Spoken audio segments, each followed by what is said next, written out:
Breaking Eyewitness News. Hey guys, today we want to take you back now to the breaking news that we are following in North Harris County, where 7 people have been shot, 5 people killed. What you're looking at is a live picture from Sky HD. A manhunt is now underway for the gunman who killed 5 people. Investigators are now rushing, we are told, to a second scene. The shooting actually happened along Leaflet Lane near Cypress Wood. 2 children also airlifted to the hospital in that shooting.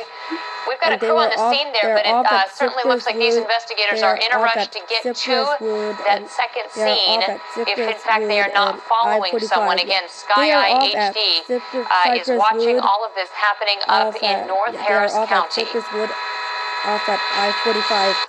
All right, food stored at the wrong temperature and a rodent prep forming area and desiccated rodent remains on a glue trap. All right, let's listen. We're going to have breaking news. Get you right back to it. Let's go to Ilona or Eric. Go ahead.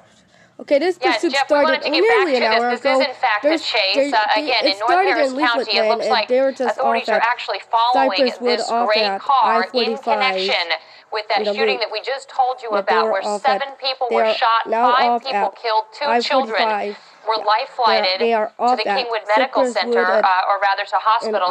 And what you're watching here is authorities there following this vehicle. So yeah, we'll get you caught up here if you're just now tuning in. So earlier, within the last hour or so, there was a shooting at Cypress Wood off I-45 in North Harris County. We're told 7 people were shot. 5 of those were dead. Of that, those 2 children were flown to the hospital. At that point, when we got that news, the gunman was still on the loose. And now we've also got Sky HD following what appears to be a chase here. Several cruisers. We've got Don Armstrong and Sky HD. Don was in several cruisers, and this gray sedan is one races in front. Going to get in front of that vehicle to put out spikes. Don, can you hear us right now? So I'm going to let you listen there for just a couple of hours.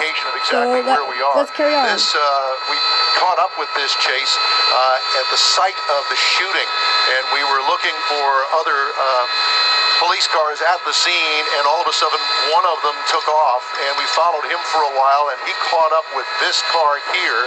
They had placed spike strips earlier on in this chase, but the driver of this car, matter of fact, there's some more spike strips. They're trying to get the car stopped, as you can see, but the car has yet to be stopped. Continues at erratic speed, sometimes slow, sometimes fast. On the street up here in northern Harris County, we're just off of I-45 in the Cypress Wood area, as you mentioned. A whole bunch of constable cars are following this car and trying to get it stopped. We do not know if this car, the driver in this car, is involved in the shooting, but we're going to continue to follow this chase as long as we can here and see what happens. We don't know if those spike strips worked or not. Yeah, Don, we definitely don't know who the person is in this vehicle, how they're associated with the shooting of 7 people, 5 killed. But we do know this person does not want to slow down. For several constables on the tail, and I can see, Don, you're trying to zoom in to see if that tire is flat or not, that back rear tire. Too hard to tell, but it definitely looks like it is low if it is not flat. But either way, this vehicle is still able to move at a pretty decent speed right now. Yeah, as Don mentioned and Eric just mentioned, again, this is coming right after we've been telling you about a shooting very close to the area there. Don, can you tell us when you got word that these deputy constables were following this vehicle and whether or not they actually left the scene of the shooting to get there? I'm sorry, Ilona. I had several people talking to me while you were talking. All I know is that there are a lot of police vehicles chasing this one vehicle. Let me talk to my pilot here just for a second. Aaron, do you know what street we're on here? All right, Don, as you're kind of looking, we can definitely see, several cars. Hard to take count right now, but it looks like it's going to be close to a dozen vehicles pursuing this gray sedan, again, that police are pursuing immediately after the shooting of 7 people in North Harris County. We've seen them go through several intersections. Right now, law enforcement being very cautious with this sedan that appears to be going probably near or at the speed limit at this point as this chase continues here in North Harris County. We have seen some cruisers speed up ahead of this vehicle, maybe to throw out some spike strips, you would think, but at this point we haven't seen that take place. We've just seen this sedan been able to make its way through several intersections, and you can see we're going to come up on another one here as this sedan moves at relatively a slow speed. Yeah, Don, you made the point. Some of the driving is erratic because no doubt they are running through what looks to be a red light right there. They're not stopping for any of those lights, not incredibly high speeds, and it was just, I believe, clipped by that patrol car. There's certainly a lot of smoke or exhaust coming out of the back, but that person continues to drive the vehicle. Hard to tell also whether maybe that's from a flat tire right now. It could be a tire that's smoking. We did see them try to throw out some spike strips, and it looked like it may have caught the back of that car, possibly that left rear tire, and that's what we're trying to keep an eye on as they now get into some traffic. There's a lot of stopped vehicles here. I think you're right, Alona. I think that... Go ahead, Don. Alona, I'm sorry, I just wanted to let you guys know we just turned off of Kirkendall, just past Louetta into this subdivision here, and the left rear tire is flat on the car, so it won't be too long, and that car will be disabled. I think that they're just holding back now just to see exactly when the car is going to come to a stop, because it will eventually. Yeah, this is getting a little ominous here because now we're pulling into a heavy residential neighborhood here. We've got homes all up and down the streets here in this subdivision as this driver of the sedan continues to kind of just zigzag into this neighborhood. Again, several patrol cars in pursuit. That vehicle now, that back tire, as we noted, is completely out. We saw that white smoke turn to black smoke. He could be or she could be on the rim at this point as she's keeping a relatively low speed as well. Looks like a tire. Yep, and it looked like a tire just came flying off of it a few houses back. Let's see what happens as the car pulls into the cul-de-sac, slows down. We've seen at least 10, or I would say more than a dozen police cruisers right behind it. It looks like the car is stopping. And we are going to be on a very wide shot of this because we don't know how this driver is going to react. Again, not sure whether or not this person was involved in the shooting that we've been following. You can see all those officers getting out of their police vehicles, but staying behind their cars with weapons drawn. They've been pursuing this vehicle taking cover behind that for the past SUV, that cruiser right there. 20 minutes or so. We saw the vehicle turn and kind of face the cruisers, but we have not seen anyone emerge from that sedan just yet. But a flurry of officers are now making their way up to the front line, so to speak. Front line, there is obviously going so to to be some speak. confrontation There's here, going to be some confrontation here, during and at some 30 point, minutes into the as we see everyone pursuit. gather behind that And now I just counted 18 police cruisers, to the and that's only hospital. what we So anyway, I'm can going see to right keep here riding. I'm going to let you listen to it going on for the past 20 minutes we or don't so know since exactly the how police this is going started to this end. It chase. looks like a walking trail Yeah, been going on back for behind that cul-de-sac. past 20 Obviously, minutes this is or a so residential since the area, police chase started. a very nice neighborhood, obviously a quiet neighborhood where hopefully everyone has gotten the word when they see that many police cruisers and will stay inside of their homes. So I'm going to let you listen there far, for the a person minute driving or two. this vehicle has stayed inside of the car, and we have a whole contingent of officers that are shielding themselves behind that first vehicle there. And again, if you're just tuning in, this is all the aftermath of a shooting in North Harris County off I-45 in Cypresswood, where 5 people were killed, 2 others, children, flown to the hospital. And at some point after that shooting, police were able to, this is a video we're telling you about from earlier at the scene, and you can see investigators are still out there at this point. And as they were investigating out there, that's how somehow they were able to pinpoint that gray sedan just a few miles away, if even that far. And that's when that pursuit started down several roads. Yeah, erratic driving, as Don said, not reaching incredibly high speeds, but that driver did not stop for any red lights.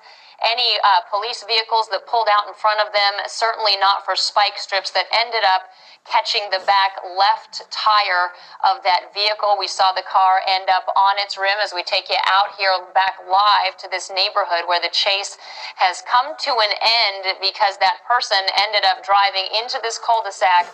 We've got at least 20 police cruisers and officers in every one of those vehicles now out of their cars with weapons drawn. Again, the suspect that was driving this vehicle is still inside of the car. Yeah, it's too hard to tell, but obviously there's some sort of communication taking place here, whether it's via bullhorn or any other device onto that cruiser. But we've seen no one emerge from that gray sedan, despite the tire being blown out and him being kind of locked, or she being locked into this cul-de-sac here. And it's been several minutes that have passed now since we've seen officers. We saw 18 cruisers that alone accounted all come up here. We've got Don Armstrong, who's been monitoring the situation as well. Don, we see the bird's eye view. You've been giving us here live pictures via Sky Eye, and at this point, it doesn't look like anybody's ready to get out of that gray sedan yet. It does not, Eric. No shots have been fired that we are aware of just yet, but as you can see, a full platoon of officers with a lot of police presence here at this scene. Looks as though that the gray car has just stopped. We do not know if any kind of verbal communications is going on between the police and the suspect inside the car. Everybody is in a defensive position here, and I'm going to zoom in on the police officers to see if they have guns drawn. I do see the dog there. As you can see, the guns are available, but they're not drawn on the car. So hopefully they're going to end this peacefully before this scene comes to an end. Yeah, a huge contingent there, all of the manpower and firepower that they could need. So they're handling this in an incredibly calm situation. Again, those vehicle speeds never reached high speeds, even on some of those wider roads. As this person exited off of the Kirkendall area, driving through these neighborhoods, we saw deputies stay quite a ways back. When they did pass, they simply got in front of the vehicle to get those spike strips out until eventually one police cruiser did clip the back of the vehicle. Again, the left back tire was blown out, and then the person ended up driving into this cul-de-sac.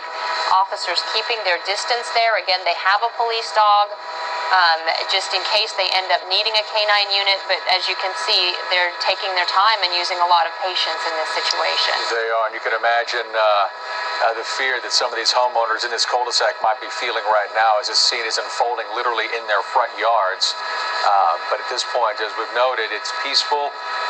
You would think some sort of communication is taking place, that canine is out, but we've not been able to see any type of movement from that sedan there, and certainly no one has emerged yet. As you can see, a contingent of law enforcement continuously gathering and also shielding themselves behind that SUV, which they believe this person is somehow associated with the shooting death there in the Spring area of at least 5 people, and 2 other people injured enough to be life-flighted to an area hospital.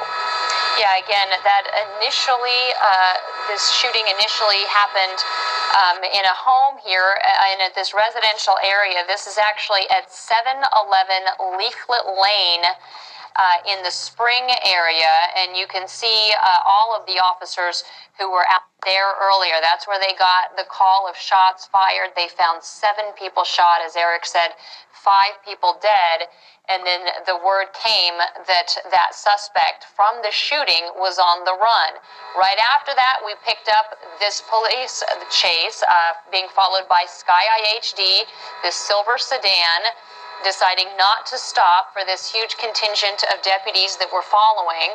We did see some erratic driving, as Don said, blowing through stoplights, stop signs, not stopping for anyone or anything as they drove along until it came to an end here in this neighborhood. I will read and this again, to you. We're still waiting.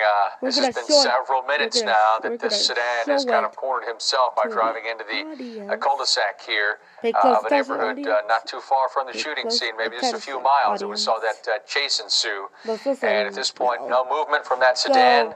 as we have live pictures from Sky IHD, but we certainly see almost, if not a dozen plus officers all behind this SUV and several in different yards right here of this neighborhood, as I'm sure they've alerted homeowners to just stay inside and possibly even take cover at this point. And it does look like some of those officers are going up to the doors of some of these houses. Dawn, we've been over this for a couple of minutes now, and I haven't seen a single homeowner come out of their home to take a look at what's going on, which is very good news given the circumstances.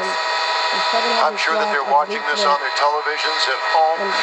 We did see some of the officers go door to door behind this scene, and apparently they all said stay indoors until this is over with. Yeah, certainly getting the word out, no doubt communicating with social media as well to get the word out that this was happening, and hopefully those neighbors all understanding that this is a time they need to stay inside of their homes. But again, we haven't seen a single person walk out, even with a contingent like this, outside in their driveways. And Don, as we've noted to viewers already, we're definitely keeping this shot a bit wide right now, so we see one cruiser move a bit, because in case anything was to happen here, whether it's gunfire from either party here. But as we broke away, Don, I did want to ask, to some of the video we showed earlier, you've not been able to see at all who is in this vehicle, whether it's one person, two, or what they're doing at all, have you? Eric, early on in the chase, before we went on the air, I zoomed in, and all I could see was the arm of a driver through the back window. That's not to say that there might not be somebody else in the car, but if I were a person to guess, I would say that yes, I would say that it is just the driver there. They have been maneuvering some of the cars from the police up here toward the front and putting the engine between the police and the driver of the car. I think that is a defensive move on their part, not knowing exactly what the driver is doing. If this person is in fact connected to the shooting of 7 people, 5 of them now dead, they would have every reason to believe that this person is armed and acting very erratically. So obviously in a situation like this, they are not going to take any chances. And as we've been saying, with a huge contingent of people and what looks to be a rather controlled situation at this point, they'll be as patient as they need to be, and they will take all the time that they need to take. If they need to get any sort of negotiators out there on the scene, we saw them arrive with a police dog, and they're just not taking any action until they absolutely need to. Yeah, and you're right, a lot of that do essentially, for the most part, have this scene under control. If someone was to come out and try to flee from that vehicle, they do have that canine they can send to pursue the person in that vehicle. And at this point, as Don has noted as well, several officers maneuvering their vehicles to also give them some protection if for any reason bullets do begin to fly in this situation. But at this point, the person in that sedan has not decided to make any communication yet with officers as they continue to try to surround this vehicle and keep him or she locked into this cul-de-sac. Now, you can see the video from the chase a little while ago. We do want to mention that as soon as we got word that there had been this shooting in the Spring area of 7 people, 5 of them deceased and 2 children taken by life flight, we immediately had ground crews headed there to that scene.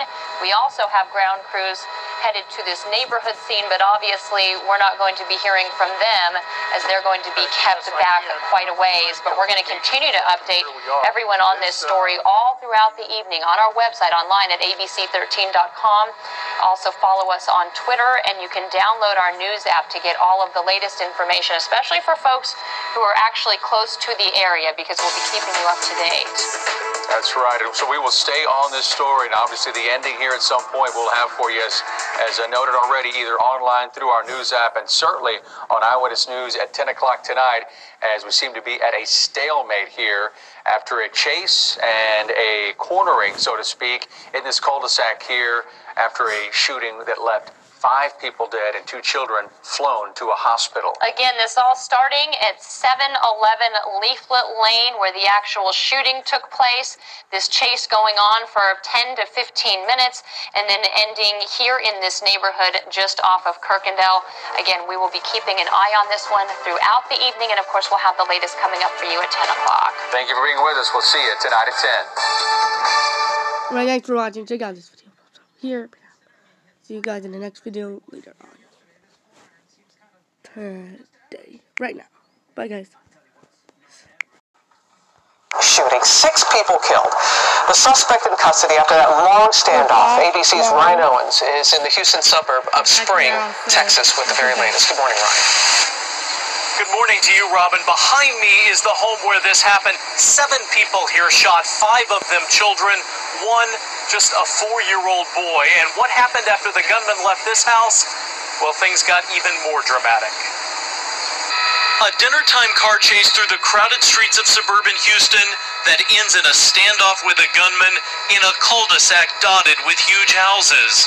Frightened families forced out of their homes for nearly 4 hours. The mayhem started at 6 p.m.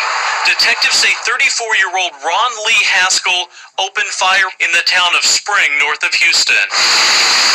Authorities say he shot 5 children plus 2 adult family members who were looking after them. A violent end to a domestic dispute he was allegedly having with his estranged wife who lives out of state. Only 1 victim would survive, a 15-year-old girl. Police say she called 911 despite being shot in the head and told them the gunman was on the move. The car has yet to be stopped. She probably prevented more bloodshed. At 6:17, police catch up with Haskell in this silver car after chasing him for 4 miles before throwing down a spike strip.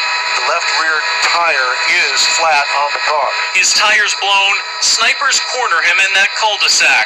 It's just a terrible thing. I don't know what could have happened. At 8 p.m., police bring in 1 armored vehicle and then another, sandwiching Haskell's car for nearly 2 hours. He held the gun to his head to say he does have an active dialogue that we now turned over to the hostage negotiation team. Then the dramatic conclusion, just before 10. Haskell gets out of his car, hands over his head, and police swoop in to finally end it. He gets out of the car. This morning, the gunman is in jail. The charges against him will be read in court. He will face charges of capital murder. Later on today. Bye, guys.